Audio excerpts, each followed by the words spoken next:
Hi, everybody. This is Jonah. We are here today live, streaming live here with another episode of Moving Women Forward Community Podcast.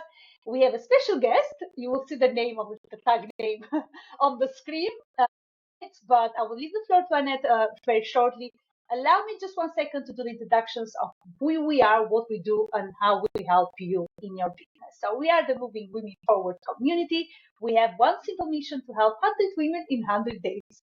We are not there yet with 100 women. We are there with 100 days, but we will help you from feeling stuck to empowered, amplifying your voices through expert-led support, accountability, brainstorming sessions, visibility opportunities, and why not, meaningful networking opportunities.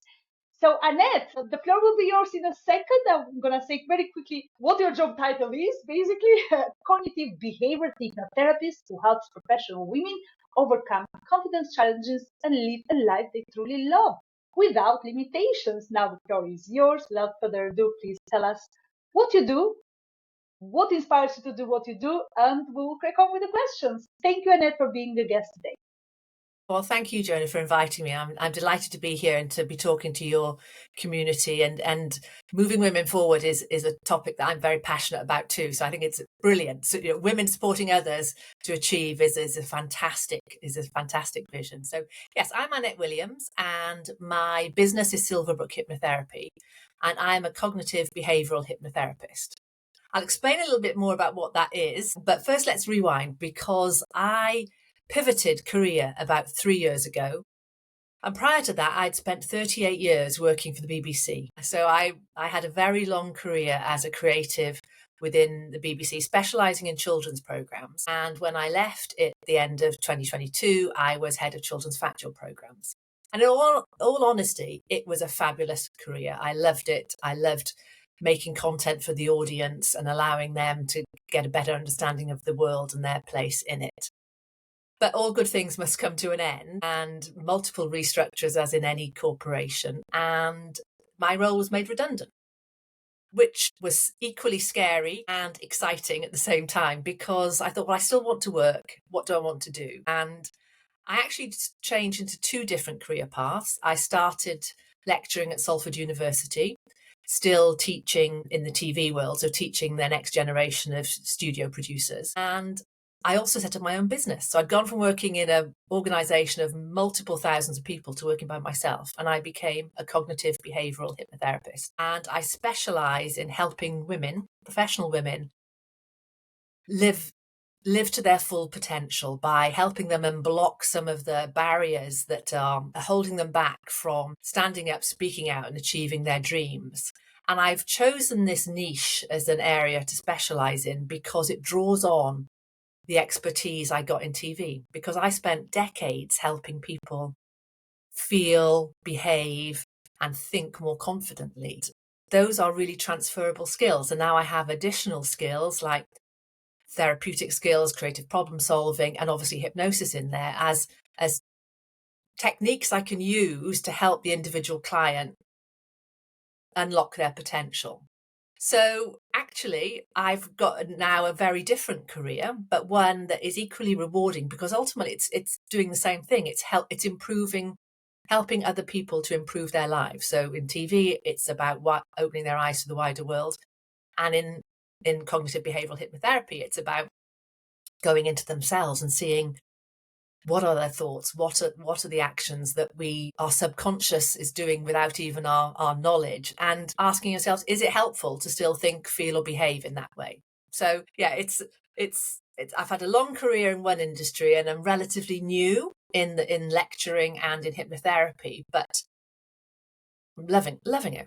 Loving hearing all these things about you and about your career and how everything blends together after all. So one skill is transferable, the other one becomes transferable after when the synergy is there and the work is all together put in a system and in a structure, obviously, that brings everything all in one pot. Yeah, it's amazing.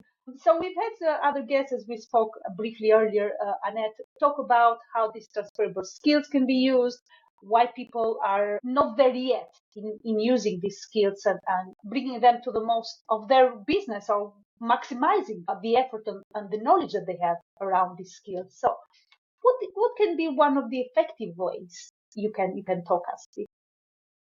Well, I had to go through exactly the same process because I was absolutely a specialist expert in children's TV. And when looking for what to do outside of that world, my first thought, well, how transferable are my skills? But then I literally sat down and I wrote down things about my old job that I enjoyed. And it was always, there were many of the soft people skills about communicating with people. It was about telling stories. It was about active listening. It was about encouraging people to look at things from different perspectives. In TV, that may have been about having a program idea and just making sure you've thought about it properly as to how it could work the best rather than just jumping in with the first idea. But likewise, that is a skill where you can look at a problem and weigh up the different pros and cons and different approaches. But I needed to sit down and write down what are the things, and I know people will be surprised because they think I work in accounts. I've worked in accounts for however long, but there will be skills. There will be things that you enjoy doing. You know, if you work in accounts, I've never worked in accounts, but immediately that suggests to me that you're very, very organized. You're very, obviously you've got a good head for figures, but you are good at meeting deadlines. You're good at presenting information in a certain way. And those are transferable skills to a different area.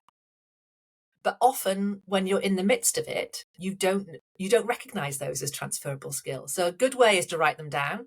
Another good way is to ask somebody you trust, what am I good at? And you might be pleasantly surprised as to the answers they come up with. And they may not be all things that you would necessarily write on a CV because they're not really measurable, but to know that you're a good listener, to know that you are resourceful, to know that you are organized, that you are a great communicator, you explain things really clearly. Hearing all of that being said back to you will make you appreciate that those are skills that you have. And they are things that you can be now aware of and mention and used to bolster your skill toolkit. So yeah, some internal work you need to do yourself. And I do recommend speaking to others because you're always pleasantly surprised as to the skills that you have that other people appreciate and value. And those are very transferable skills. Amazing. I've noticed in our community, we're running accountability sessions. So they're brainstorming sessions when we go through not just goal setting. It's obviously around digital marketing most of the time, but we have, other business goals. So they are there for one reason.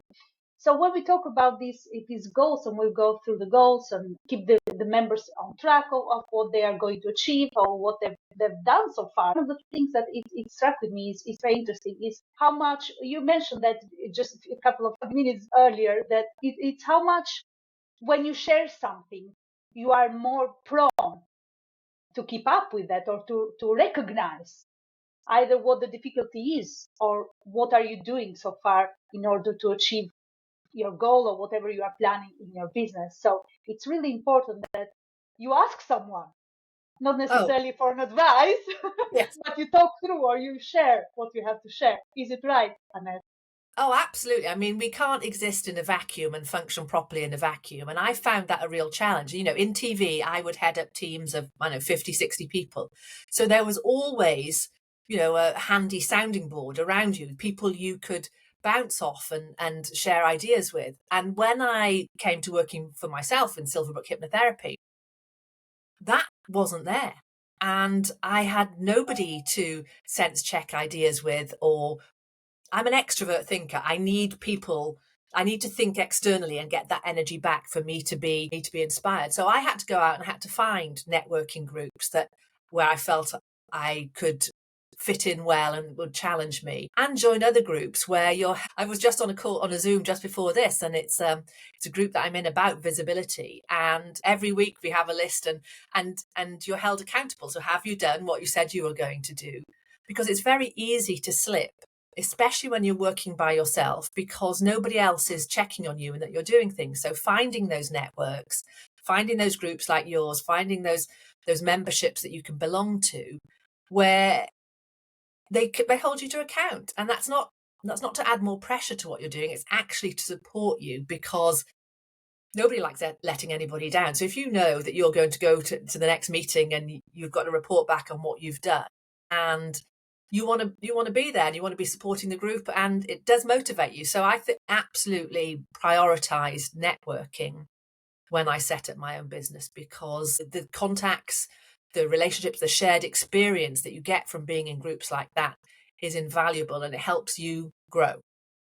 Absolutely. Now, going back to being accountable and sharing and understanding and being there, but what about when we are in this chaotic whirlwind of information, of things to do, or planning, or even implementing, or actually doing business? So we have to actually do the work. How can women stay calm when every time everything around feels uncertain, chaotic, too many places, too many things to learn, to do, and to go? I mean, you just described the situation that many women find themselves in perfectly there.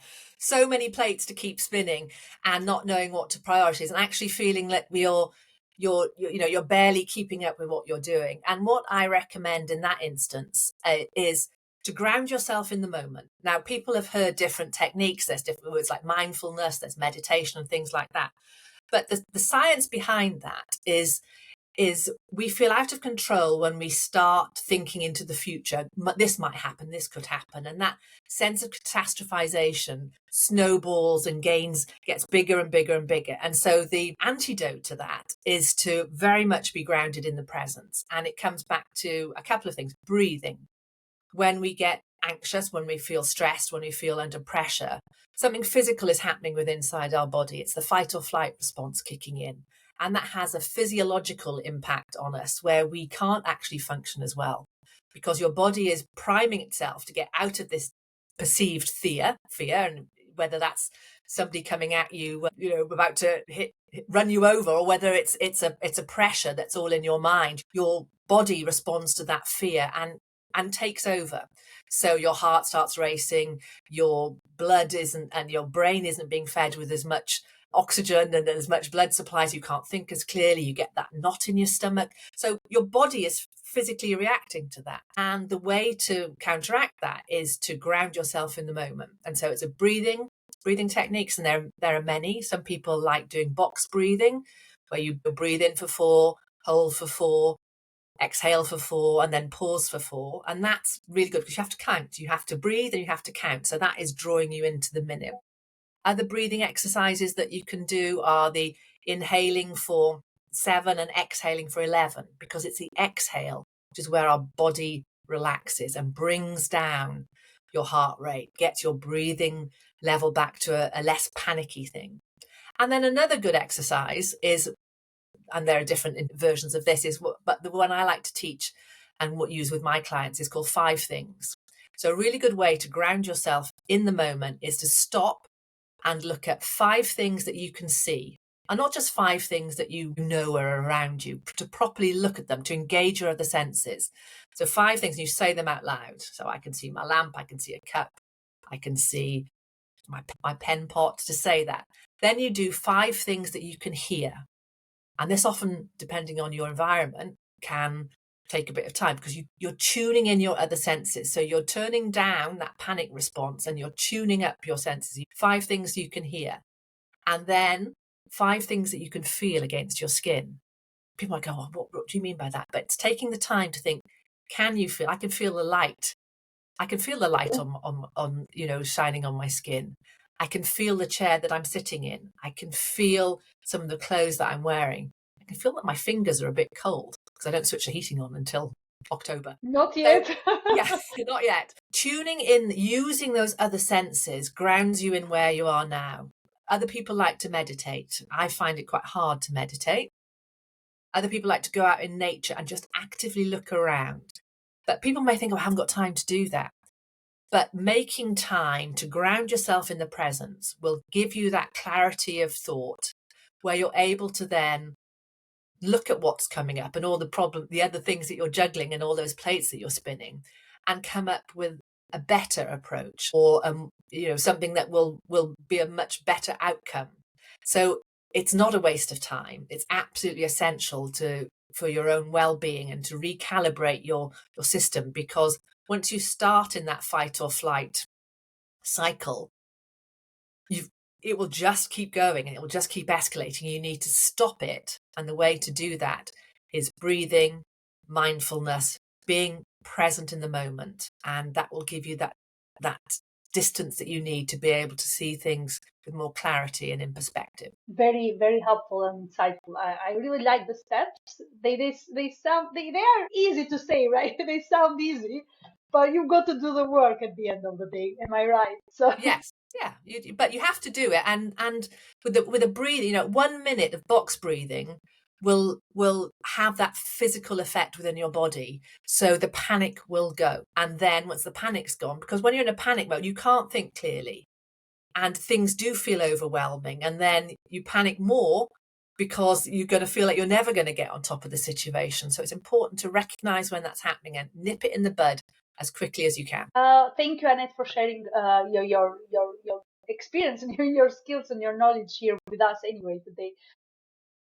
So we talked about being grounded. Now I want to understand a little bit more, if we can go into a little bit more detail about how to build this confidence when we are transitioning from one moment to the other.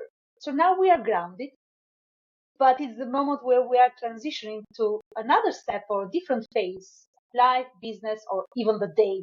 Throughout the day, we go through everything basically. So what is one of the ways?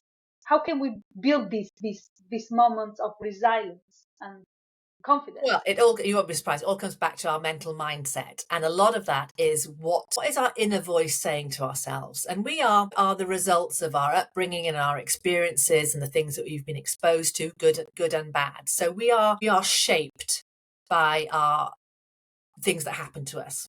And interestingly, we were only born with 2 fears. And people go, surely it's more than that. No, we are born with the fear of loud noises and the fear of falling. And these are fears that are meant to keep you alive. So every other fear, phobia, worry, all of those negative thoughts are things that we have learnt, absorbed from our environment, our upbringing, our culture, all these different things that influence us. And I think once you realize that, that's a big breakthrough, by realizing that if you've learned a behavior or learned a feeling, you can unlearn it. And then on top of that, it's recognizing what are the common habits that we've fallen into in terms of the way we think about situations. And we call them thinking errors. And it's things like catastrophization is one of them, where something's happened and already in your mind, you automatically go to worst case scenario. Or seeing things in very black or white. Something's either good or it's bad. And we don't live in a black or white world. We live in a world of grey. And by seeing things as simply right or wrong, good or bad, is actually, you're missing a whole thing. So, well, actually, there's some learning from there. Maybe that didn't work as brilliant as you want to. But if you're in the habit of thinking black and white terms, you miss a lot of that learning and that edge. And then also assessing where are we? We all have a comfort zone that we like to exist within. Clues in the title, it's our comfort zone. And if we think of it as concentric circles, you've got your comfort zone in the middle. And then outside of that, you've got the growth zone. And then outside of that, you have the danger zone. Now, going straight from your comfort zone to danger zone is scary. That's too much of a leap. So the best way to do that is to try and expand your comfort zone, where you are now and the things that you are comfortable with. Expand that comfort zone into the growth zone. And by doing that, that is about learning new skills. The technology that maybe previously you were a bit scared of, starting to get ahead of that, starting to understand it. And so by gradually expanding your comfort zone into your growth zone, that expands the growth zone further into the danger zone. So you are getting closer to some of the things that maybe previously used to terrify you, but you're doing it in a way where you are in control, you're seeing positive growth, and you're enjoying it. So in 6 months' time, if you do that gradually, you will be in your comfort zone will be significantly bigger, and what was in the danger zone is less scary. So those are things that you could do. But I also recommend, doing your skills audit that we've talked about, and just challenging those thoughts that you have and thinking, where's that come from? Where has that belief that I've carried around with me for so long come from? And is it true? And I've had clients who've described themselves in a certain way, or I'm so clumsy, or I'm always so disorganized. And so I ask them, I say, well, okay, great. What is the last clumsy or disorganized things that you've done? And they couldn't think of anything. But this label had stuck with them for decades because somebody once said to them, you're so clumsy, you're so disorganized. And they believed it. And then that perpetuates that behavior and that feeling. And when you go, actually, I'm not disorganized, or I'm not clumsy, it's like suddenly that thought, that barrier that's been holding you back, that self-limiting belief has gone. And that's fabulously liberating. Impressive. But I think you touched on my next question, actually. It was about how can we bring ourselves back and find a place of calm. So it's by challenging yourself, by asking questions, isn't it? So we asked the same question, but how did it come from, right? Or where did it come from? Yeah, Isn't I mean, it the way? Yeah, to understand what's going in, because a lot of our automatic actions are in our subconscious. We're not even aware that we're doing them, thinking them, feeling them. It's like learning to drive a car. When you first learn to drive a car, you remember every gear change, every indicator move. It's a conscious decision and process to do that. But once you're a confident driver, it happens automatically. And the same thing happens within our mindsets. There was a moment, maybe a challenge that you may have struggled with, and you had to be really conscious of what it was that you were doing.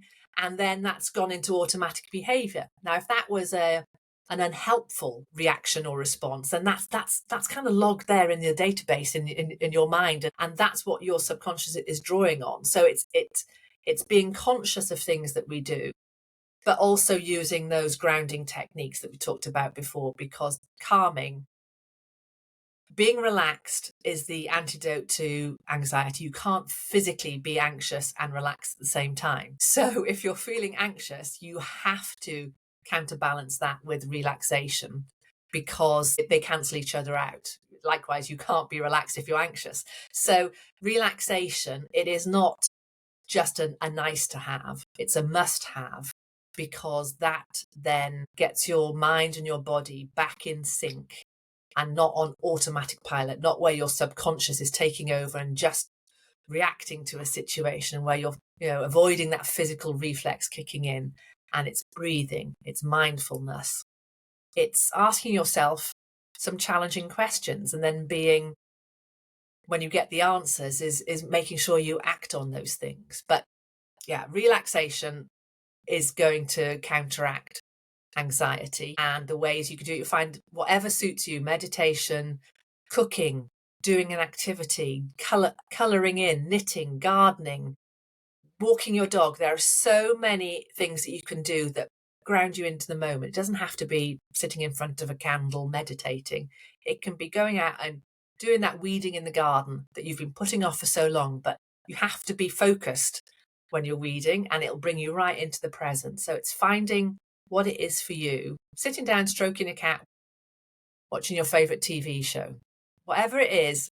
Don't overlook that stage of the process, because that's where you will calm yourself and gain greater clarity, and be able to then think about how you're going to expand your comfort zone into your growth zone. Thank you so much, Annette. I have another question, if that's okay with you. We hadn't planned that, I'm conscious, but if you want to share with us a little bit more about procrastination. So procrastination, how do we counterbalance procrastination? We procrastinate. Humans do that, right? Oh gosh, yes. Yeah. I want to do the dishes, right? That's procrastination. Yeah. There you go. Yeah, I mean, I have a to-do list. I love a to-do list, but it's as long as your arm, and there are things that have been on there for many, many months. Procrastination, most people are guilty of this, and it's a fear, actually. It's a fear of tackling those topics, or those things that you need to do, where you're not fully confident as to how you're going to perform in them. But with any fear, the longer you leave it unresolved, the bigger it becomes, and things blow out of proportion. So my advice with procrastination, and often things I have to say to myself, is just do it. And to fear to fear the fear and to feel the fear and do it anyway. And so my technique is a to-do list often isn't done in priority order, or if it is, you put the things you don't want to do way at the bottom. I suggest switching that around and getting that out the way, because the fear of something is often greater than the reality of doing it. And the sense of achievement that you get once you've done that difficult task, or you've made that difficult phone call, or sent that email that you've been putting off, the relief and the satisfaction far outweighs the fear of not doing that. So I recommend people look at the things, because there will be aspects of your life where there's no procrastination, you just get on and do stuff. So what is it about those things that is different to the things that we procrastinate about? And if it's things where we lack information, let's educate ourselves. Let's find out how something works. So is it a fear, or is it a lack of skills as to what we need to do? And if it's a fear, then I recommend get it out the way, do it, because the fear is far greater than the reality. Amazing. So another step and another action here on the list for everybody to take action, to move forward, basically. You've got to keep moving forward. Yeah. Absolutely, with what we have to do if we want to do what we want to do, right? So there is a positive, not a positive, but there is a reason. So there is the goal at the end of why we're doing what we're doing anyways.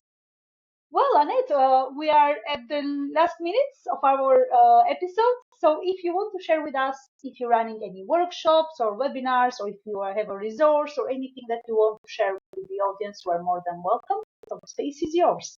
Brilliant. Well, thank you, Joanna. Gosh, that time went quickly. Yes, no, I'm Annette Williams, and my business is Silverbrook Hypnotherapy.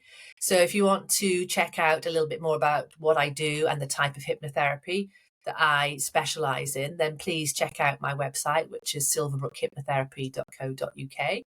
You can connect with me I'm mainly on LinkedIn and Instagram. So I'm Annette Williams Silverbrook on LinkedIn, and I'm Silverbrook_hypnotherapy on Instagram.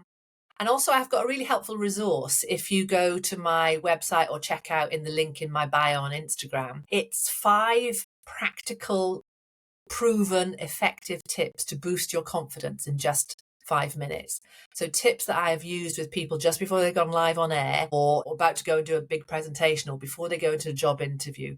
5 simple techniques that will, a bit like the breathing that we talked about, but some other actions in there that can really help ground you. And obviously by signing up and getting that free guide, we can then be connected, and you'll continue to get my tips and advice that I share through my newsletter. But help is there. And if there's something that's blocking your confidence, or something that's not allowing you to speak up, stand out, then find some help to achieve that, because when you do, life opens up in the most remarkable way. Amazing. Thank you so much, Annette. Please do share the link of your resource in the thread. I will. I'll pop it in. Yeah. Share it there or on Instagram, wherever you want, once we broadcast the episode. So that will be amazing. Thank you so much for being such a valuable guest today. I think I've come away with practical steps, so that's pretty good. So take them on board and ready to implement. I'm ready to go, basically. Good. So I hope the audience. Yeah, amazing. So I hope the audience has taken on board your insights and your advice on how to get on with things, basically, and stop procrastinating. Amazing. Absolutely. Thank you again for being a guest speaker today, and everybody who has watched this live, thank you so much for tuning in. Tune in next week for another episode of Moving Women Forward Community.